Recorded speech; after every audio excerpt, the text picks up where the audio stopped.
Didn't expect to see you here. Well, now's the time where I get to show off my vinyl collection again. I first showed them off in June. I've definitely accumulated a lot since then. So, we'll try to get this started. I'm not going to let you guys stare at black vinyls the whole time like I did last time. Maybe this makes this video a little bit shorter. I hope. Please. But we're going to get right into it. First up, and we're kind of going alphabetically, we have Billie Eilish's Live. Holy crap, the glare here is horrible. But this is a Record Authority Black Friday exclusive. There's only, I think, 20,000 copies of these. So I managed to get that one. Black Record, 10-inch. Next up, my first Beatles record, which is Revolver. And it's an original copy, but it's from Canada. So this is pretty old. It's from the 60s. Now on to my most favorite artist, Bon Iver. I finally finished the album collection. God. I. And I'm so happy I did. It's really well made. It's got cool artwork all around. Another black record. Next up, this one I just recently got. Bon Iver, which finally concludes the trek of 1 year that's been trying to get all of these albums. Now we have the Brant Deluxe version, not the remixes with other artists, but it's all pressed on white vinyl, which is pretty dang cool, I would say. Now, here comes a little story time. August 22nd, I'm pretty sure was the day. I'm super excited for this day because two of my favorite artists, Leve and Mac DeMarco, I was just like, oh my goodness, they're both releasing the same week. This is like heaven on earth, right? So, I managed to first get my hands on the Leve. This is a Target exclusive, but before you start yelling at me, because it's Target, I personally don't like Target, but look at this. It is so pretty. It looks green on here, but it's really more of like a turquoise blue. It's so pretty. I love this. And how this album, super good. Then I got Guitar, the new Mac DeMarco album. And it's on this cool transparent orange. You can kind of see what I'm using for lighting here. But yeah, it's yellowish orange. It's pretty cool. And lastly, this one I recently got and was one on my want list for a very long time. Styx Season Will All Be Here Forever. It's a trifold, so it opens up into this. See, it's a lot. But that's not where it ends. Because this one has a cool little kink to it. So this one looks plain black, right? Looks pretty boring. Now watch what I do when I take this out of the packaging for a second.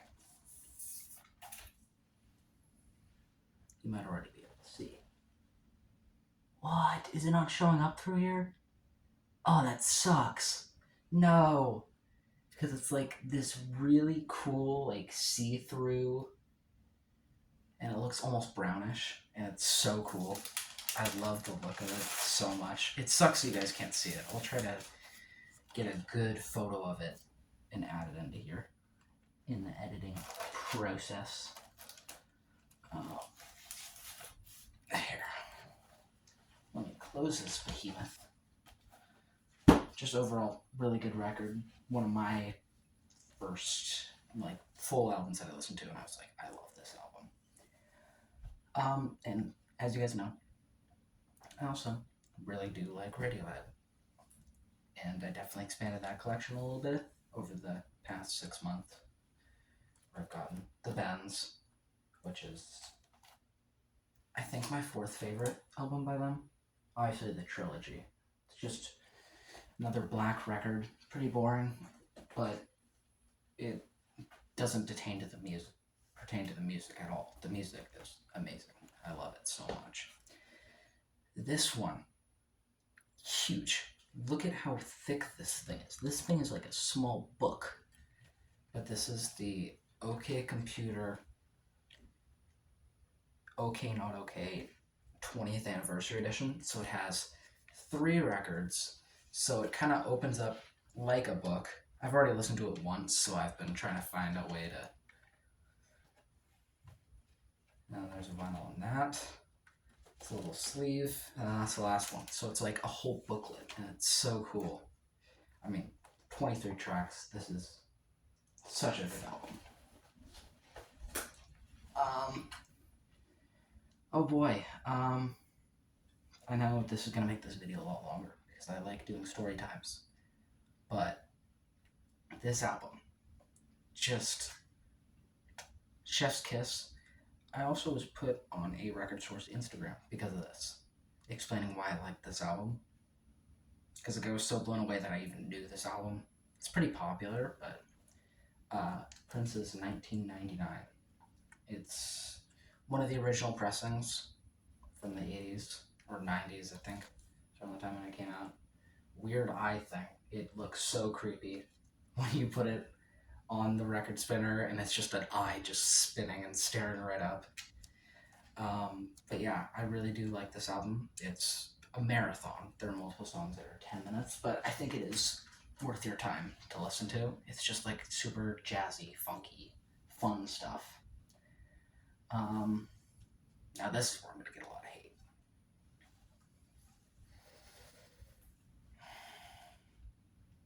The Life of a Showgirl. The newest Taylor Swift album. I know people hate this, and it brings a lot of irony, knowing that I got Brat too earlier in the year. It's not my favorite Taylor Swift album by any means. Like, I am not, but it was worth my time. I listened to it and enjoyed it the one time, the couple times I've listened to it, and plus, who doesn't love sparkles? I mean, come on, like, it's just orange sparkles, guys. Yeah, it's kind of just like a freaky album. It's kind of weird. But yeah, I'm gonna get a lot of hate for that one. This one specifically. There's probably not gonna be another album on here that people are gonna go like, "Oh, you suck. You have horrible music taste. You should just die." Like, anything except this Taylor Swift album would do that. Hey, let's try to get this in here. No, I probably should have put more thought into talking about these albums, but I mean, I'll just say if these albums are like album of the year for me or not, because I know I have a couple 2025 releases in here, a couple old ones. For example, yeah, yet again, White Boy Listens to Rap is blown away. Shocking. Wolf on the hot pink pressing of it. Kind of hilarious. This album, one of my favorites in my entire collection. It's really bent and warped and it sucks, but I'll keep listening to it until it runs out. Igor, just a good album to listen to. I always listen to it when it's like super rainy outside. It's usually just like a nice calming experience. Then lastly, this is one of my newer ones, Chromacopia, the new version of it. I did not get the old version of it because I am not built to go at light speed. And both of these are on a white vinyl, which is pretty cool. it's a good album. I like this one a lot. And wow, I really did cut down on time by not looking at black records and talking so much about these albums. So I guess what I'm gonna do is I'm just gonna say basically what I really like about these albums. First off, super chill. Really like it. Here, let me do the Fantana thing. This album right here, this album. Um, Another super chill album. It has a great storyline. Um, this album is kind of all over the place, and I kind of love it for that, just for that purpose, because it's just wild and keeps going. Uh, just a super, it's a fun listen. No comment. Um, Marathon, jazzy, funky, just like a nice, it's like a dance album, I would say, but it's not like EDM. This is literally predicted the future. This predicted what we're in right now and the struggles we're going through, particularly in America. But all these tracks are just like perfect listens front to back. Like I'll listen to this album and I'll listen to it all in one go. Like it's not something where I listen to a couple songs from one disc, skip over and do something else. The Bends, just a good rock album. I mean, come on. Who doesn't like My Iron Lung? My Iron Lung is one of my, I think, top 10 favorite songs by them ever. Um, this album, another super good front to back. It's a lengthy listen, but it's definitely worth your time if you like the stuff that I listen, the stuff that I make. Kind of. It's kind of adjacent to that. Laid back, just a chill, something you can put on in the background. The literal jazz queen right here. I sound performative by saying this, but it's a really good album. She makes good music. And I listened to her before the whole craze happened. Literal dance album of the year last year. So good. So much fun to listen to every single time.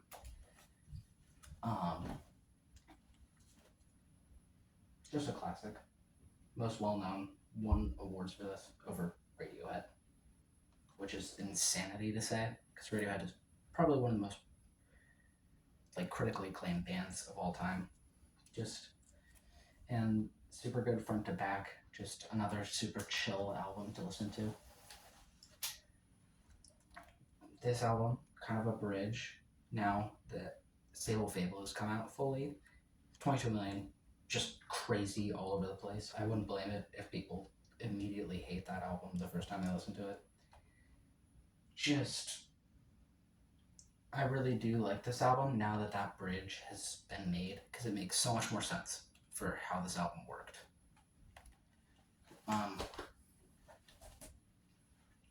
It's the Beatles. What more can I say? Like this one right here, super good. And then this one, I mean, it's a record store day find. I already said that Hit Me Hard and Soft was one of my albums of the year last year. And it just has a bunch of the live takes of the album, which are really cool. They just sound like Dijon. His music, another artist who I absolutely adore. And just like the setting where it's just like a bunch of people all in a big room and they're all just like jamming out and having fun. But yeah, I think that will do it. I added quite a few records into my collection. I now have a full shelf filled, which I'm really happy for. I'll try to give a live count or something. It'll be somewhere in the top areas. But yeah, I will see you guys in the new year, and hopefully a lot more big stuff will come out of my musical career. Bye bye.